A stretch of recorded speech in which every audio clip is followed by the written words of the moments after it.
Assalamu alaikum wa rahmatullahi wa barakatuh. So, in today's video, we will be talking about something interesting. I know it's been a long time since my previous video. Have been very busy lately, but I thought that I will continue from my previous video, and I got a suggestion as well on my previous video, so I thought why not just do it. As you can see what the suggestion was of the brother in the previous video. He asked that what is wrong with the Aqeedah of the Falasifa? Why is it wrong? We normally, whenever we hear philosophy or the Falasifa, we get these big names, Ibn Sina and the likes. And why did the scholars call them heretical, or their beliefs at least heretical? This is what we will be discussing today, inshallah. I will be going through each reason as much as I can, but I also want to keep this video as short as possible. I don't want to drag it out, which kind of I am. So let's start off with what Aqeedah means, because I want to start off this video and I want to make this video as understandable to any audience. So Aqeedah means belief, creedal beliefs. Aqeedah comes from the word to tie a knot or a knot. So these beliefs, they are the most fundamental belief that a Muslim can hold. So these creedal beliefs have to do with the beliefs regarding the religion, such as who is Allah subhanahu wa ta'ala, what does he do, and what has he told us about himself, and how much do we know about him. And this helps with our understanding of God, which makes it easier to worship God, such as we know that Allah subhanahu wa ta'ala is seeing us. He is Samiul Basir. We understand this, we believe this, and this is a part of our Aqeedah. This is a part of our most fundamental belief. If someone rejects this, he is outside the fold of Islam. So this is what Aqeedah basically means. So there are few things that we need to know to even start to comprehend the discussion about the Falasifa, because to be honest, the discussion regarding the Falasifa themselves is somewhat complicated, because most people aren't familiar with them, and some of the issues, to understand them, you would need to have a background in philosophy or some kind of background in that area. Let's continue with what are the important terminologies that we need to know. And before starting that, I will just like to say that knowledge of philosophy is not necessarily beneficial knowledge. The beneficial knowledge is of the Quran and Sunnah, and that is better. So if you guys are thinking that by watching this video you want to decide if you should study philosophy or you should not, then you already have your answer. Just study Quran, Sunnah, Arabic. That is way more better and way more beneficial for you, especially as a layman. Leave the philosophy and kalam, these theological issues, to the scholars and the people of knowledge. So some of the terminologies that you would need to understand in some sense is juziyat, kulliyat, mahiyat, that, murakkab, johara. These are the kind of terminologies that you need to have some kind of understanding to even understand what the issue was with the Falasifa. So let's start with juz. What is a juz, and what is a kull, and what is a murakkab, and what is a mahiyat, a essence and an entity, that, and johar, atoms. So and also there are more things that you should know regarding this topic, but I tried to cut it down as much as I could, and these are the things that came to mind. If you're able to comprehend these, you might get a grasp of what the issue is, and that is why I'm making this video. So let's start with some of the important words, and let's build up from there. Essence, mahiyat. What is a what do we mean mahiyah? Sorry, I think I should have said mahiyah. What do we mean essence? When we say mahiyah, what do we mean? Mahiyah is basically an essence of anything, and this is, we are diving into logic and philosophy, but regarding mahiyya, that these type of discussions are held in all theological schools within the Islamic tradition, be it the Ashari, Maturidi, or even Athari. So what is an essence? Essence can be translated as Mahiyya. It is what a thing is. What something is what we call its essence. If I ask a question, what is that? The answer to that question is the Mahiyya of the thing. So for example, look at a human and I ask you, what is that? And you tell me that that is a human. But that is, you're just telling me, you're just giving it a name. But I'm asking you, tell me what that thing is. What is the, think of it as the nature of the thing. And then you say, oh, a human is a rational animal. A rational animal is the Mahiyya of the human. So it is an animal that is rational. You are telling me the essence. So similarly, we can do that about other things. Then what is Zat? I'm going to be translating it as entity. I don't like to translate it as essence. Some people do translate it as essence. I believe Mahiyya, essence is a better translation for Mahiyya rather than that. And if you read some verse, you might get the translation for Mahiyya as quiddity, which is fine, which is also good, but I prefer translating that as entity. The that is what the self is. When something exists extramentally, when something exists outside your mind and it has a identity, it has a specific self, then that thing is a zat. That thing has a zat. That thing is a entity. So for example, let's say there's a guy named Zaid. Zaid exists out of my mind, meaning he exists extramentally. He's not just a concept in my mind. He exists extramentally, and his existence, extramental existence, is specific to a self, meaning there's one individual Zaid, and he is individualized. So that identity, that identity that's of that entity is Zat, or that identity and that specification is what we call the Zat. So just think that, so you can translate Zat as self as well, and you can translate Mahiyya as essence or quiddity. And then another thing that you guys should know is two or more that I think that will come in handy is Johar. Johar is basically, some people translate it as atoms, and you guys might have heard that Muslims believed in atoms, or Muslims were the discoverers. It has been the idea of atoms has been were the first one to discover atoms or something like that. I have seen it was borrowed kind of talks in some sense online, but it was different to Democritus. But what I want to say is that Johar is an idea of atoms. Johar would basically mean something that cannot be divided further. So an indivisible particle. Okay, a Johar Fard is, or they would also call it a Johar Fard, is a indivisible particle. That is what an atom is. Why am I telling you all these things? I will be telling you how the issues arise and what were the refutations that came along with them. Murakkab is another thing that you guys need to know. So Murakkab would mean something that is compound, that is joined together. So something that is a composite, right?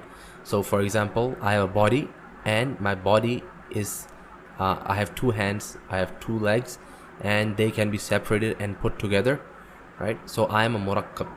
Okay. For example, a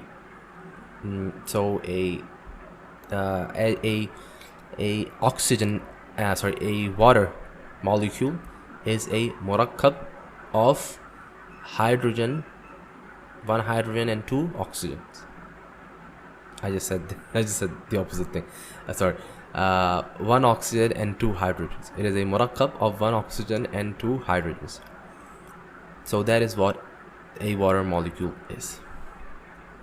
Now, leaving that aside, now let's move on to juz and kull. So a juz is a singular, and a kull, okay, kull is universal. There are two ways, two understanding of what a juz and what a kull is. what I'm trying to what the thing that I'm talking about are universals and singulars. What are they? Universals are things which exist. Sorry, our universals are such as the concept of redness. So if I say, if I talk about redness is a universal. For example, a human, the concept human is a universal concept because it has multiple instantiation of the universal. So for example, there can be multiple humans, right? So if I say Zaid, he's also a human. Ammar is also human. Umar is also human. I am also human. So there are multiple humans. So humanness is shared between all these humans. So this humanness, that is a better word, is the universal. So redness, humanness, and anything. So any concept that is shared among different in different specific entities can be considered as universals. So why is this important? We explain that right after I explain what a singular is. A singular is the instantiated thing. So for example, Zaid is a single Zaid, right? Zaid is a instantiation of a human. So he is a singular. He is single. He is one. Okay? That Zaid that I'm talking about, he's only one. That's a specific thing I'm talking about. He's a singular. So there's universals and there's singulars. So why is this important? Why is this important? Because you see, these ideas of singulars, universals, these are mostly Greek. Right? There are changes brought to them by the Muslims, but this concept, this framework, or let's say methodology of understanding the world, this metaphysics, is very much Greek inspired. Okay, no one denies that. So these universals, these singulars, and this division is all very much Greek inspired, to be more precise, because this idea of supreme being and pantheist ideas were also there present beforehand, but this specific kind of methodology and division is very much Greek. So these universal and singulars, why is this talk important? Because Muslims use these terminologies and metaphysics and understanding to understand God. So for example, in Ilmul Ilahi, which would be translated as metaphysics, okay translation, that's an okay translation, we can, because the goal of metaphysics for the Falasifa, I have my notes here, let me just pull up a second. So for metaphysics, for the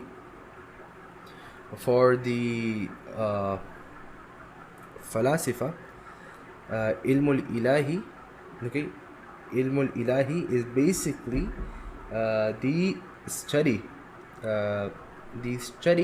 of the existence and the search of the existence of God, okay, and that is basically the Ilmul Ilahi, or it would also be said that it is a study of the first cause, or the study of the first principle.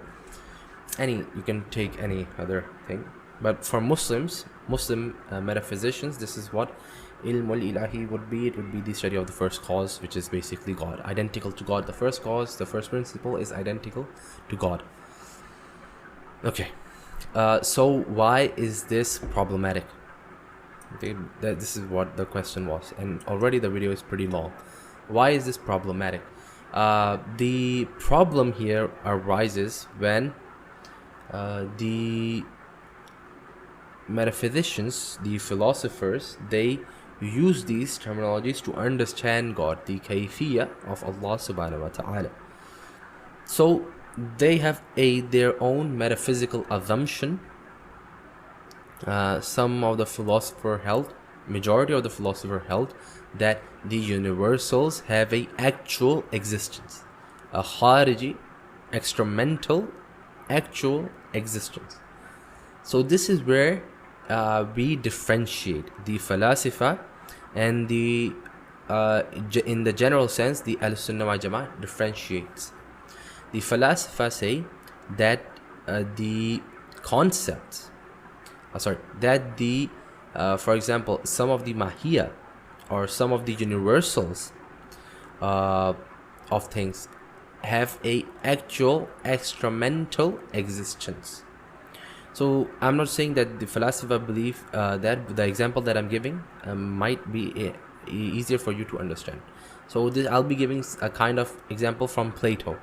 So for example, a circleness. So there are multiple things which are circular, right? They're round, they're circular, multiple things. Plato would say that all these things are not as real as the perfect circle, and all of these circles share a common reality with the perfect circle. And this common reality, this circleness, it had a actual extramental existence. I'm not going to go more in depth because it's not in our part of this video. So this is their belief. This did cause heretical views, because for example, if you hold this view that saying that these commonalities, for example circleness, means that we share a ontological or something in a reality similarity. So for example, if another thing is circle and for example another thing is circle and my eye is circle, for example, I share a actual real similarity.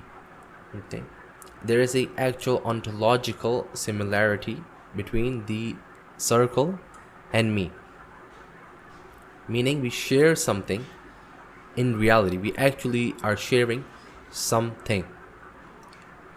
But the other side, the Ahl-Sunnah wal Jama'ah in the general sense, would say that we are not in reality sharing anything, because these universals are merely conceptual. They don't have a extramental existence. They're merely conceptual. So the circles do not share circleness. There is no such thing as a circleness. There is no such thing that exists as a circleness. This idea of circleness is in our mind, and this is very like commonsensical idea that most people nowadays hold. So what the problem arises is that if there is an actual sharing, you see, then this caused them to deny a lot of things to God. And for example, وَهُوَ السَّمِيعُ الْبَصِيرُ or وَهُوَ السَّمِيعُ الْبَصِيرُ, if I exist and God exists, right, then existence would be shared among God and me. Some philosophers said that the sharing would be ontological. Some philosophers said that it would be conceptual. I know there's a difference, but a lot of them denied it. They said that it cannot even be a conceptual sharing. So they denied the attribute of existence for God. And this is the view of the Aqeedah. This is the view of the Ismaili Kuffar. Okay? So this is one of the problems. I would say this is not as a majority kind of problem. Then the problem of the denial of attributes in a sense. So now let's move on. Why did I talk about Dhat and Mahiyya and Murakkab? So when it comes to attributes, the Falasifa held the position that God's attributes were Amar Ittibari. They were mental considerations. I'll keep that aside for this video. What that means, I'll just keep that aside for this video. So they are basically saying that God's attributes do not exist outside our mind, or do not exist in reality with God or in God. Why do they say that? Because of their metaphysical assumptions. Okay, they said that the essence or the entity of God, okay, the Zat of God, cannot be a murakkab, cannot be divided, cannot be made of parts, right? This is what they said. So and then they said that if God has real attributes, then God is made up of these attributes, and then God is a murakkab. Then they said that the murakkab, okay, or the juz, or the kull, meaning the whole, is dependent on the juz, the specific. So for example, what they are basically saying, the philosophers are saying, is that if I build a house, right, and the house is made up of bricks, then the house is dependent on the brick or the bricks. The house is dependent on the bricks. The whole or the complete, which is the house, is dependent on the parts or the juz or the bricks in this case. So they're saying that if this is the case, then God would become dependent on his attributes, and that cannot be the case. Hence they rejected or they negated actual haqiqatan affirmation of the attributes, and they did extreme ta'wil, which is close to negation. It is negation, it is not even ta'wil. They rejected the asma wa sifat in many sense, and this is what our scholars have said. So, and then let's move on to why they talk about Mahiyya and Johar. First, let's talk about why they talk about Mahiyya.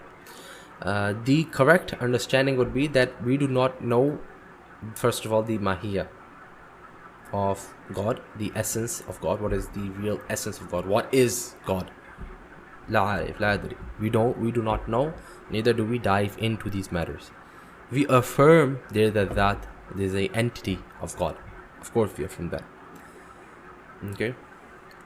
Then we say that God has real, distinct attributes which are not identical to the attributes of God, which are not identical to the essence or the entity of God. Okay. This is what the Athari believe, this is what the Ashari believe, this is what the Maturidiya believe. But Athari affirm more attributes, Ashara affirm less attributes. Okay. So, and it also, and within the, and I don't want to strawman the Falasifa, right?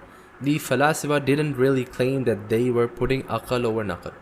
They didn't claim that they didn't claim that they were rejecting the Quran because of their aqal. Okay, no one would say that in their right mind. They believe themselves to be Muslims, and they didn't say that we are going to reject the Quran because of our aqal. But the but is that due to what they believed their aqal was, and due to their assumptions, they reached conclusions, and it affected their methodology, that the conclusions was rejection of what the Quran is saying. So for example, in this case, the asma wa sifat. إن في خلق السماوات والأرض واختلاف الليل والنهار لآيات لأولي الألباب الذين يذكرون الله قياما وقعودا وعلى جنوبهم ويتفكرون في خلق السماوات والأرض ربنا ما خلقت هذا باطلا سبحانك فقنا عذاب النار.